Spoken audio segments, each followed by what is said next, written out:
Luis Enrique est prêt à accepter le recrutement d'un avant-centre, mais uniquement un joueur de son choix, brillamment en Premier League. La relation entre Luis Enrique et Luis Campos, qui avait bien commencé avec un recrutement audacieux l'été dernier, se détériore.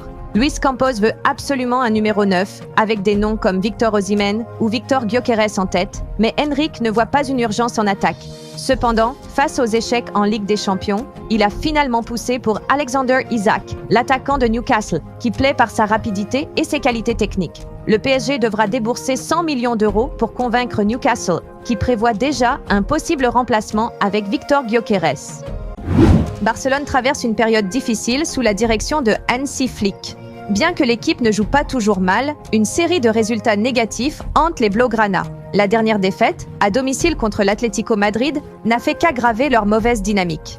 Lors des 7 derniers matchs de la Liga, Barcelone n'a obtenu qu'une seule victoire, 2 matchs nuls et 5 défaites. Avec seulement 5 points sur 21 possibles, ils ont perdu la tête du classement. Pourtant, un début de saison prometteur avait suscité de grands espoirs chez les supporters. L'un des principaux problèmes réside dans les mauvaises performances de Barcelone à domicile. Ils ont subi 3 défaites consécutives devant leurs propres supporters, une situation qui ne s'était pas produite depuis 1965 et 1987.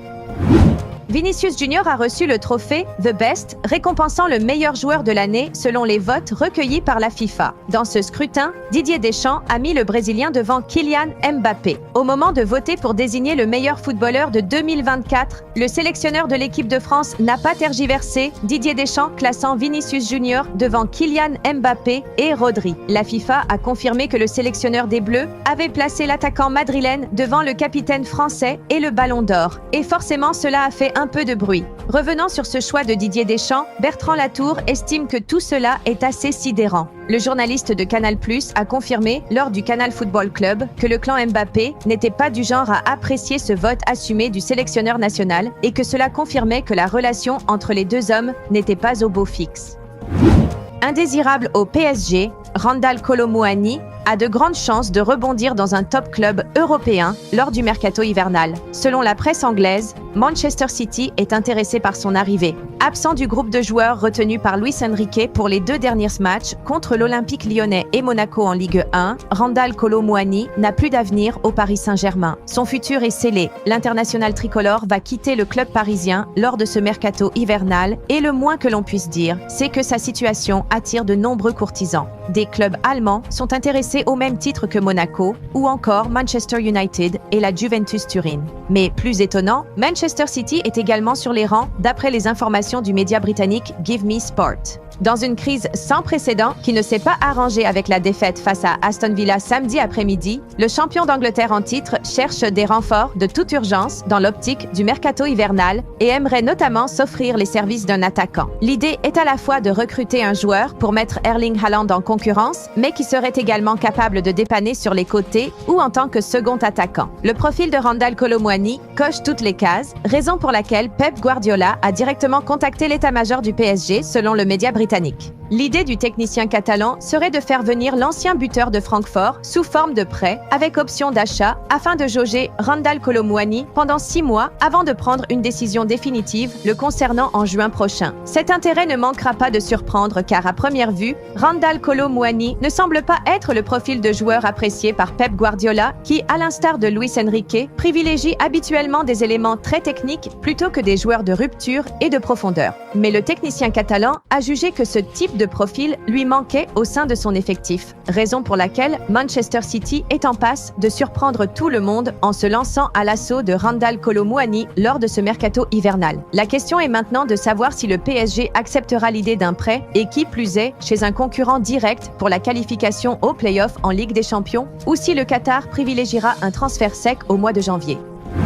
Hansi Flick a rejeté l'idée du transfert d'Alejandro Garnacho de Manchester United en janvier. Bien qu'il soit possible de renforcer son équipe pendant la période hivernale, Flick disposera d'un budget limité à gérer. Même si l'avenir de Garnacho à Manchester United reste incertain, avec des tensions croissantes entre lui et le nouvel entraîneur Ruben Amorim, Barcelone ne le poursuivra pas. Selon des rapports médiatiques, les représentants de Garnacho auraient contacté Barcelone pour un éventuel transfert, mais Flick aurait refusé cette proposition. Flick aurait exprimé ses inquiétudes concernant l'incompatibilité de Garnacho avec la philosophie de travail acharné et de discipline de Barcelone. L'ailier de 20 ans fait face à de grands défis pour prouver sa valeur à Amorim en 2025. Avec un avenir incertain à United, le club pourrait envisager des offres pour lui, mais Barcelone n'a pas l'intention de réaliser ce transfert.